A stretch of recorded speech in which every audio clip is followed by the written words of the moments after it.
రీసెంట్గా అమెరికన్ ఎన్నికల్లో Donald Trump గెలిచినప్పటి నుంచి ప్రపంచవ్యాప్తంగా ఉన్న ఇస్లామిక్ దేశాల్లో ఒక భయం మొదలైంది. ఇరాన్ పరిస్థితి అయితే మరీ దారుణం. సాధారణంగానే ట్రంప్కి ఇరాన్ అంటే పడదు. అలాంటిది ఇప్పుడు అతను పవర్లోకి వస్తే తమ పరిస్థితి ఏమవుతుందో అని ఇరాన్ భయపడుతుంది. ఇక ఇజ్రాయెల్పై దాడి చేసిన హిజ్బుల్లా, హమాస్ల పని పట్టేందుకు ట్రంప్ ఇజ్రాయెల్ ప్రైమ్ మినిస్టర్ అయిన నేతన్యాహుకు ఫుల్ సపోర్ట్ ఇవ్వబోతున్నాడు. ఇక బంగ్లాదేశ్లో ఉన్న ఈ తాత్కాలిక ప్రధాని మహమ్మద్ యూనస్ అయితే ఆల్రెడీ పాయింట్ని తడుపుకొని కూర్చున్నాడు. నేను మీకు నా ప్రీవియస్ వీడియోలో చెప్పాను, వీడు ట్రంప్ పైన అప్పట్లో అనేక కమెంట్స్ చేశాడు. ఇతన్ని ఇప్పటి వరకు సపోర్ట్ చేసింది ట్రంప్కి అపోజిట్ అయిన బైడెన్ గవర్నమెంట్. ఇక ట్రంప్ రావడంతో మనోడు తన పరిస్థితి ఏమవుతుందో అని కంటి మీద కునుకు లేకుండా కూర్చున్నాడు. అంతేకాదు, ట్రంప్ గెలవడంతో ఆఫ్ఘనిస్తాన్ నుంచి మొదలు పెడితే యూరప్ వరకు ఉన్న జిహాదీలందరిలో భయం స్టార్ట్ అయింది. జనవరిలో ట్రంప్ అఫీషియల్గా అమెరికన్ ప్రెసిడెంట్ పదవిని స్వీకరించిన తర్వాత మొదటగా ఏం చేయబోతున్నాడు అనే భయం వీళ్ళను వెంటాడుతుంది. ట్రంప్ను చూసి వీళ్ళంతా ఎందుకు భయపడుతున్నారు అంటే 2016లో మొదటిసారిగా ఇతను ప్రెసిడెంట్ అయినప్పుడు సిరియాలోని ఐఎస్ఐ ఉగ్రవాదులతో ఇతను ఏం చేశాడో వాళ్ళకు బాగా తెలుసు. అలాగే ఇతను ఆ సమయంలో 7 ఇస్లాం దేశాల ప్రజలు అమెరికాలోకి రాకుండా ఉండేందుకు వాళ్ళపైన బ్యాన్ విధించాడు. ట్రంప్ బిహేవియర్ చూస్తుంటే ఇతనికి ఇస్లాం అంటే అంతగా ఇష్టం లేదు అన్నట్టుగా కనిపిస్తుంది. ఎందుకంటే ఇతను ఇచ్చే స్టేట్మెంట్లు, చేసే పనులు అలాగే ఉంటాయి. అందుకే ఇప్పుడు ట్రంప్ మళ్ళీ అమెరికన్ ప్రెసిడెంట్ అయ్యేసరికి ఒక కమ్యూనిటీకి కంటి మీద కునుకు లేకుండా పోయింది. అయితే ప్రపంచవ్యాప్తంగా గత కొన్ని రోజులుగా ఒక ఇంట్రెస్టింగ్ ట్రెండ్ స్టార్ట్ అయింది. కేవలం అమెరికాలోనే కాదు, ఇటలీ, నెదర్లాండ్, ఈవెన్ మన ఇండియాలో కూడా ఈ జిహాదీలకు అగెన్స్ట్గా మాట్లాడే వాళ్ళే పవర్లోకి వస్తున్నారు. అండ్ మీరు గమనించండి, చాలా దేశాల్లో రైట్ వింగ్ పార్టీలు పవర్లోకి వచ్చేస్తున్నాయి. ఉదాహరణకి ఫ్రాన్స్లో కొన్ని రోజుల క్రింద రైట్ వింగ్ పార్టీ గురించి ఎవరు పెద్దగా మాట్లాడేవారు కాదు. కానీ రీసెంట్గా నేషనల్ ర్యాలీ అనే ఒక ఫార్ రైట్ పార్టీ లీడర్ అయిన మెరిన్ దేశంలోనే ఒక పెద్ద లీడర్గా ఎదిగింది. అలాగే జర్మనీకి చెందిన అతిపెద్ద రైట్ వింగ్ పార్టీ అయిన ఆల్టర్నేటివ్ ఫర్ జర్మనీ, ఆస్ట్రియా దేశానికి చెందిన ఫ్రీడమ్ పార్టీ ఆఫ్ ఆస్ట్రియా ఇప్పుడు బలాన్ని పుంజుకుంటున్నాయి. అమెరికా, యూరప్, ఈవెన్ మన సౌత్ ఆసియాలో కూడా ఎక్కువగా రైట్ వింగ్ పార్టీలు పవర్లోకి వస్తున్నాయి. దాని అర్థం ఈ దేశాల ప్రజలు జిహాదీలను, వాళ్ళ బిహేవియర్ని చూసి విసిగిపోయారు. వీళ్ళ పాపులేషన్ విపరీతంగా పెరగడం చూసి లోకల్ ప్రజల్లో కూడా భయం మొదలైంది అని. సాధారణంగా యూరప్ దేశాలు చూడడానికి ఎంతో అందంగా ఉండి చాలా పీస్ఫుల్గా ఉంటాయి. కానీ 2014 తర్వాత ఈ దేశాల్లో ఉగ్రవాద దాడులు, బ్లాస్టులు జరగడం మొదలయ్యాయి. చాలా మట్టుకు ఈ దాడుల వెనుక ఐఎస్ఐ, అల్ఖైదా లాంటి ఇస్లామిక్ ఉగ్రవాద సంస్థలే ఉన్నాయి. అందుకే ఒక సమయంలో సిరియా నుంచి వస్తున్న రెఫ్యూజీస్ని ఎంతో ప్రేమగా యాక్సెప్ట్ చేసిన యూరప్ ఇప్పుడు రెఫ్యూజీలను తమ దేశంలోకి యాక్సెప్ట్ చేయాలంటేనే భయపడుతున్నారు. అందుకే ఈ అమెరికా, యూరప్ లాంటి దేశాల్లో ప్రజెంట్ ఏ పార్టీ అయితే తమ దేశంలో వచ్చిన ఇల్లీగల్ ఇమిగ్రెంట్స్ పైన యాక్షన్ తీసుకుంటుందో వాళ్ళకే ప్రజలు ఓట్లు వేస్తున్నారు. అందుకే ఈ వీడియోలో మనం మన మోడీ గారు, ట్రంప్ తాత, మెలనీ వదిన లాంటి రైట్ వింగ్ లీడర్లు రిపీటెడ్గా పవర్లోకి ఎందుకు వస్తున్నారు, వీళ్ళని ప్రజలు ఎందుకు అంతగా సపోర్ట్ చేస్తున్నారు, వరల్డ్ వైడ్గా యాంటీ ఇస్లాం సెంటిమెంట్ ఎందుకు పెరుగుతుంది అనే విషయాలు తెలుసుకుందాం. కానీ వీడియోలోకి వెళ్లే ముందు మీ అందరికీ ఒక చిన్న ప్రశ్న. ఎలాగో ఈ వీడియోలో మనం జార్జియా మెలనీ గురించి మాట్లాడబోతున్నాం కాబట్టి ఆమె రూల్ చేస్తున్న ఇటలీ దేశ రాజధాని ఏది?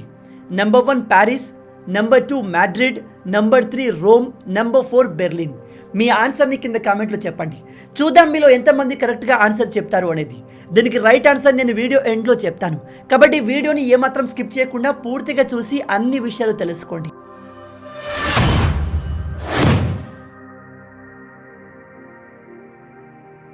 రెండు 2011 సమయంలో సిరియా దేశంలో చాలా భయంకరమైన అంతర్యుద్ధం మొదలైంది. ఐఎస్ఐ ఉగ్రవాదులు ఆ సమయంలో పీక్లో ఉన్నారు. ఈ ఉగ్రవాదులు తట్టుకోలేక ప్రతిరోజు సిరియా నుంచి వేల మంది ప్రజలు వేరే దేశాలకు తరలి వెళ్ళిపోతున్నారు. ఆ సమయంలో సిరియా పరిస్థితిని చూసి యూరోపియన్ యూనియన్ 2 లక్షల మంది రెఫ్యూజీస్ని తమ దేశంలోకి తీసుకుంటామని హామీ ఇచ్చింది. గ్రీస్, ఇటలీ, ఫ్రాన్స్, జర్మనీ లాంటి దేశాలు ఈ సిరియా దేశం నుంచి వచ్చే ఇస్లామిక్ రెఫ్యూజీస్ని తమ దేశంలోకి తీసుకుంది. కానీ ఈ యూరోపియన్ యూనియన్లోని ఒక దేశం మాత్రం ఒక్క రెఫ్యూజీని కూడా తీసుకోలేదు. మేము ఎవరిని తీసుకోమని చెప్పి ఖరాఖండిగా చెప్పేసింది. ఆ దేశమే పోలాండ్. అప్పుడు యూరోపియన్ యూనియన్ ఈ పోలాండ్ దేశంపై ఇస్లామిక్ రెఫ్యూజీస్ని తీసుకోవాల్సిందిగా చాలా ప్రెజర్ పెట్టింది. కానీ పోలాండ్ గవర్నమెంట్ మాత్రం దానికి అస్సలు ఒప్పుకోలేదు. ఈవెన్ అక్కడి ప్రభుత్వం ఈ రెఫ్యూజీలను తమ దేశంలోకి తీసుకోవాలా వద్దా అని ప్రజల నుంచి ఒక సర్వే తీసుకుంది. ఆ సర్వేలో 75% ప్రజలు మాకు బయట వాళ్ళు అవసరం లేదు, ఎస్పెషల్లీ ముస్లిం రెఫ్యూజీస్ అవసరం లేదని క్లియర్గా చెప్పేసింది. పోలాండ్ ఇలా రెఫ్యూజీస్ని తీసుకోకపోవడంతో మిగతా చాలా యూరోపియన్ దేశాలు ఆ దేశాన్ని క్రిటిసైజ్ చేశాయి. ఆ దేశ లీడర్స్ని అలాగే ప్రజల్ని ఇస్లామోఫోబిక్ అని నిందించారు. కానీ ఎవరేం చెప్పినా పోలాండ్ మాత్రం అస్సలు పట్టించుకోలేదు. ఇక తర్వాత స్టోరీ చాలా ఇంట్రెస్టింగ్గా ఉంటుంది, జాగ్రత్తగా వినండి.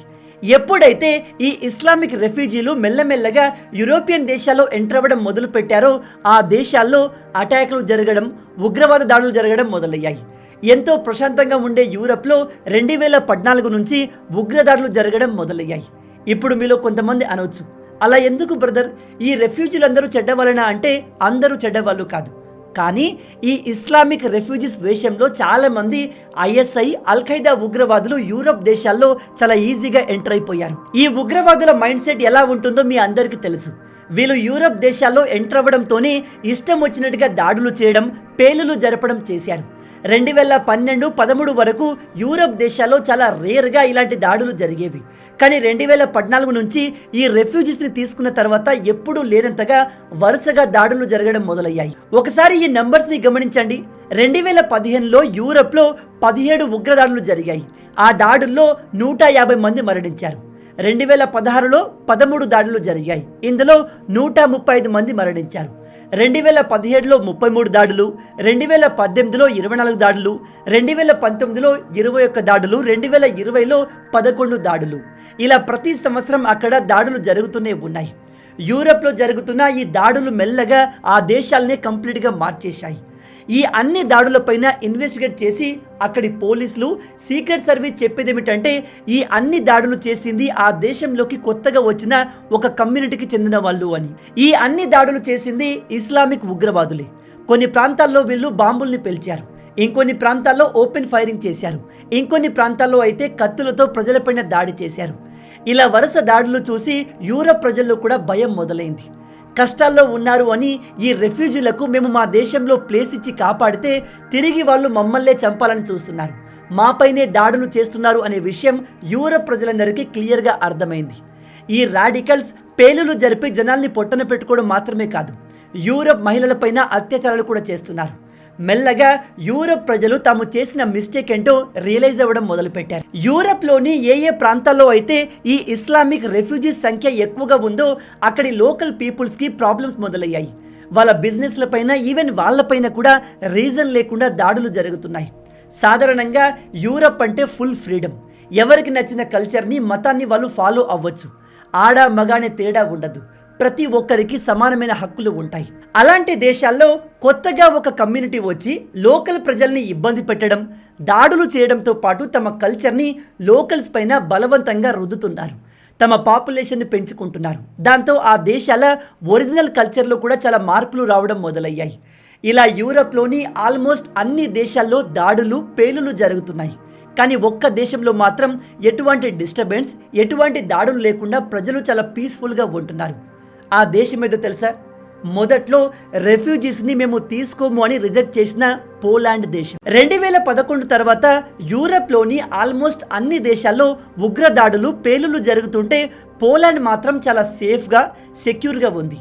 అక్కడి ప్రజలు ఎప్పటిలాగే ఫుల్ ఫ్రీడమ్తో జీవిస్తున్నారు. ఈ విషయం పైన పోలాండ్ లీడర్లు కూడా చాలా ఓపెన్గా మేము 2011 తర్వాత మిగతా యూరప్ దేశాల్లాగా ఈ ఇస్లామిక్ రెఫ్యూజీస్ని మా దేశంలోకి తీసుకోలేదు, అందుకే ప్రెసిడెంట్ మా దేశం చాలా పీస్ఫుల్గా, సేఫ్గా ఉంది అని చెప్తున్నారు. As I said in the parliament, and I'm trying to repeat it, Poland is the only country in the European Union without any terror attack. We haven't had any terror attacks in Poland because there is no illegal migration. That's why every single time I'm trying to say, be like Poland. Be brave. Believe in your own nation. మొదట్లో Poland దేశం ఈ రెఫ్యూజీలకు help చేయడానికి నిరాకరించడంతో అన్ని Europe దేశాలు ఆ దేశాన్ని criticise చేశాయి. కానీ ఇప్పుడు తమ దేశంలో జరుగుతున్న పరిస్థితులు, మారుతున్న కల్చర్ని చూసి పోలాండ్ చేసింది కరెక్టే అని ఈ మిగతా యూరోపియన్ దేశాలు రియలైజ్ అవుతున్నాయి. అందుకే మెల్లగా ఈ యూరోపియన్ దేశాలు మళ్ళీ నార్మల్ అవుతున్నాయి. ఉదాహరణకి ఇటలీ ప్రజెంట్ ప్రైమ్ మినిస్టర్ అయిన జార్జియా మెలోనీ 2012లో ఒక పార్టీని క్రియేట్ చేసింది. దాని పేరే బ్రదర్స్ ఆఫ్ ఇటలీ. ఇది ఆ దేశంలోని ఒక కట్టర్ రైట్ వింగ్ పార్టీ. అంటే లోకల్ ప్రజలకు సపోర్ట్గా, లోకల్ ప్రజల ఇంట్రెస్ట్కు తగిన విధంగా డెసిషన్ తీసుకునే పార్టీ. ఈ పార్టీ మొదటి నుంచే ఇల్లీగల్ ఇమిగ్రెంట్స్కి అగెన్స్ట్గా పోరాటం చేస్తూ వచ్చింది. దాంతో ఇటలీ ప్రజలు ఈ పార్టీకి చాలా హ్యూజ్గా సపోర్ట్ చేశారు. అందుకే ఈమె ప్రెసిడెంట్ ఇటలీకి ప్రైమ్ మినిస్టర్ కూడా అయింది. చూసారా, ఈమె 2012లో పార్టీని స్టార్ట్ చేసి 10 సంవత్సరాల్లోపే ఆ దేశ ప్రైమ్ మినిస్టర్ అయింది. మొదట్లో ఈ పార్టీని ఎవరు పట్టించుకునే వాళ్ళు కాదు. కానీ 2022లో జరిగిన ఎలక్షన్లో భారీ మెజారిటీతో మెలనీ ఇటలీకి ప్రైమ్ మినిస్టర్ అయింది. సేమ్ ఇలాంటి స్టోరీ నెదర్లాండ్లో కూడా రిపీట్ అయింది. అక్కడి far right wing party leader అయిన గీట్ విల్డర్కి 2023 ఎలక్షన్లో ప్రజలు భారీగా సపోర్ట్ చేశారు. ఈ గీట్ విల్డర్ని చాలామంది యాంటీ ముస్లిం లీడర్గా పిలుస్తారు. ఇతను చాలా బోల్డ్గా ముస్లింలు తమ దేశంలో ఉండాలి అంటే అక్కడి రూల్స్ని ఫాలో అవ్వాలి, అంతేగాని తమకు నచ్చినట్టుగా ఉంటాము అంటే మీరు మా దేశంలో ఉండాల్సిన అవసరం లేదు, వేరే ముస్లిం దేశాలకు వెళ్ళిపోమని స్టేట్మెంట్ ఇచ్చాడు. అంతేకాదు ఇతను ఇస్లామిక్ ఇమిగ్రేషన్కి చాలా అగెన్స్ట్గా ఉంటాడు. ఇతను చాలా స్టేజెస్ పైన పబ్లిక్గా ప్రెస్ మీట్లో కూడా ముస్లిం ఇమిగ్రేషన్ వల్ల మా దేశానికి నష్టం, మా కల్చర్ డ్యామేజ్ అవుతుంది అని ఓపెన్గా స్టేట్మెంట్ ఇచ్చాడు. ఈ స్టేట్మెంట్ వినగానే మీలో చాలా మంది లిబరల్స్కి కోపం రావచ్చు, ఇతన్ని నోటికి వచ్చినట్టుగా తిట్టాలి అనిపించవచ్చు. అలా చాలా మంది చేశారు కూడా. కానీ ఇతనికి ఉన్న ఈ ఆలోచనని అక్కడి ప్రజలు చాలా సపోర్ట్ చేసి రీసెంట్ ఎలక్షన్లో భారీ మెజారిటీతో ఇతన్ని గెలిపించారు. సేమ్ ఇలాగే ఫ్రాన్స్, జర్మనీలో కూడా రీసెంట్గా రైట్ వింగ్ పార్టీలు బలాన్ని పుంజుకుంటున్నాయి. ఈ యూరోపియన్ దేశాలు మెల్లమెల్లగా యాంటీ ముస్లింగా ఎందుకు మారుతున్నాయి అంటే చాలా రిపోర్ట్ల ప్రకారం సిరియా నుంచి అలాగే ఇతర దేశాల నుంచి వచ్చిన ఇస్లామిక్ రెఫ్యూజీలు ఆ దేశానికి తగినట్టుగా ఉండట్లేదు.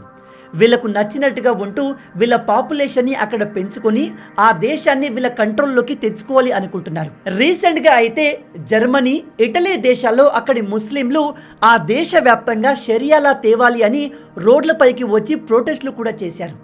ఒక విషయం చెప్పండి, మీరు ఇంకొకరి ఇంటికి వెళ్తే వాళ్ళకు అనుగుణంగా ఉంటారా లేదా మీకు నచ్చినట్టుగా వాళ్ళనే ఉండమంటారా? అక్కడ కొన్ని రోజులు ఉండి ఆ ఇల్లు మొత్తం మాదే అంటే వాళ్ళు ఊకుంటారా? ఈ ఇల్లీగల్ ఇమిగ్రెంట్స్ యూరప్ దేశాల్లో ఇప్పుడు అలాగే బిహేవ్ చేస్తున్నారు. ఈ ఇల్లీగల్ ఇమిగ్రెంట్స్ ఆ దేశంలో చేసిన మార్పులు, ఆ దేశ ప్రజలపైన చేసిన దాడులే అక్కడి ప్రజల్ని వీళ్ళకు అగెన్స్ట్గా మారేలా చేశాయి.